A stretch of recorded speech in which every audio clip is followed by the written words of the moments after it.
I'll start with the founder of SpeakIn, and that is Deepshika,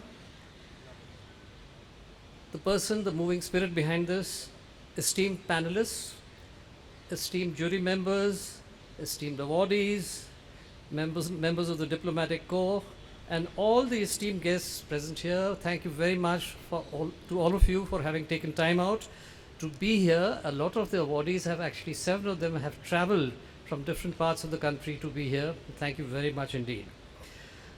The coverage of all these awards, firstly, let me just mention one thing. This kind of an award, to my best of knowledge, and I'm happy to be corrected later if I'm wrong, I have not come across such an award. I have come across people who have been feted, felicitated, be it artists, be it film stars, be it scientists, be it people from the fourth estate, be it singers, be it businessmen, etc. But I have yet to come across an event where people from the services, the civil service, the IAS, the Indian Administrative Service, the IPS, the IFS, they have been similarly feted.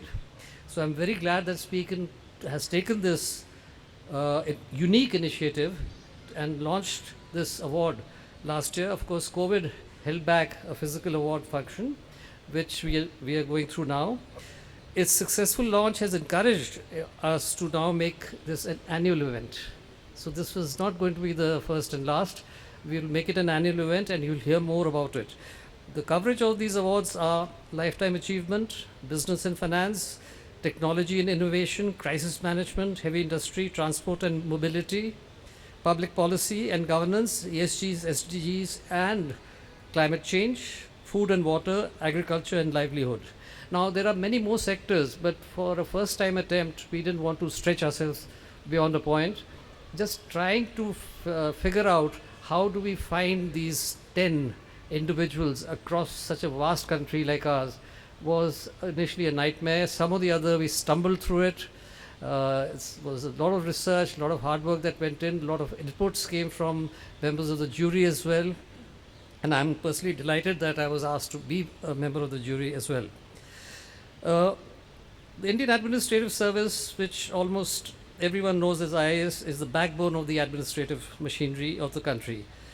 To administer this vast and varied country is a huge challenge, and these very commendable IAS officers, who in many ways comprise the top draw talent available in India, have been doing it for nearly 75 years. No wonder Sardar Vallabhbhai Patel, when he inaugurated the All India Services many years back, referred to civil servants as the steel frame of India. Indeed, the civil service gives officers an unrivaled chance to work on some of the biggest and thorniest challenges facing the country and to help to address them in an evidence-based way. This is a big, diverse country with a lot of interests, some of them vested, and a lot of disparate points of view. And the government's job is dealing with issues that need to be dealt with, and that's what our administrators have done and continue to do. So we owe them a debt of gratitude, and SpeakIn is today honoring the most distinguished IAS officers that we could, as a jury, select.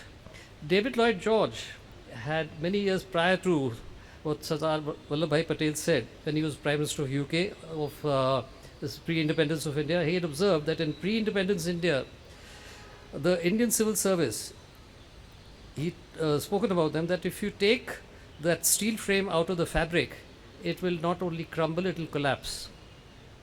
This is an institution we will not, he said, cripple, and we will not deprive it of its functions or of its privileges.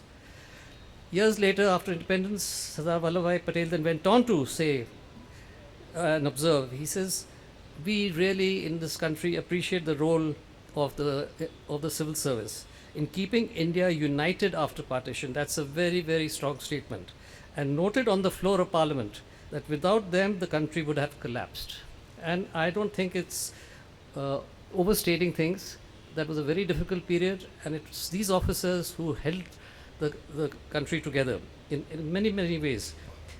Today there are about 4,900 plus IAS officers. 3,511 are recruited through a successful completion of an All India Open Competitive Examination, followed by a equally rigorous interview process. They then go on for a 2-year theoretical and practical training program, including a stint of Bharat Darshan. This program is undertaken at the Lal Bahadur Shastri Institute in Mussoorie. At the end of this, each person is allocated a cadre state, and the ones who don't get a particular state, they are also allocated to something called the Union Territory cadre, where they have to initially serve. They do come on secondments. There was a period when some came up deputy secretaries, directors, and joint secretaries on a 4-year, which became 5-year. Now it's, I think, standard 5 years. And then some of them can go back also. If they're senior enough, they stay on, they become secretaries to government.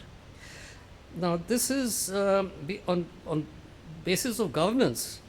No home state is usually, there are a few odd cases where your home state is also your cadre state, but based on governance, it is something that is avoided. Now, it would take them 6 years for direct recruits, that is, and maybe 10 years for promotees from the state provincial services to get a charge of a district as a DM or a deputy commissioner or a collector. Each state has a different way of addressing these positions.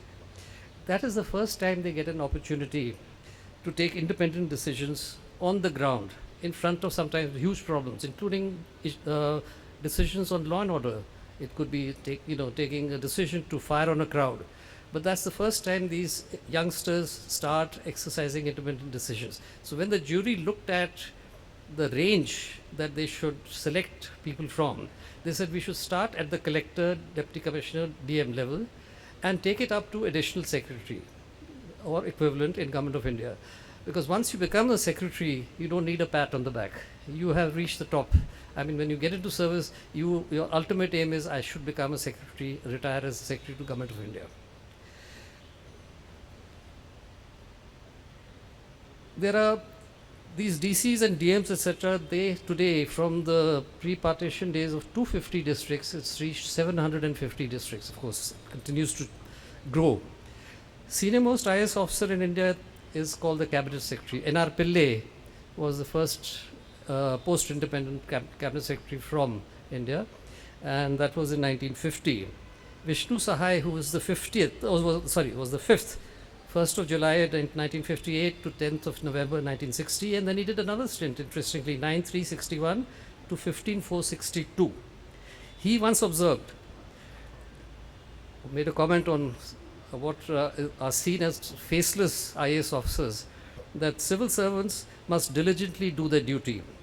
They are not to be seen or to be heard. Of course, this has changed over the years. People do come in the news now. But I can tell you that there are certain civil servants who are in sensitive jobs. They actually epitomize what Vishnu Sahai had said years back: not to be seen, not to be heard. In India, we have seen or heard on numerous occasions, which I said, people being honored from different fields. This is the first time we are honoring people from this service.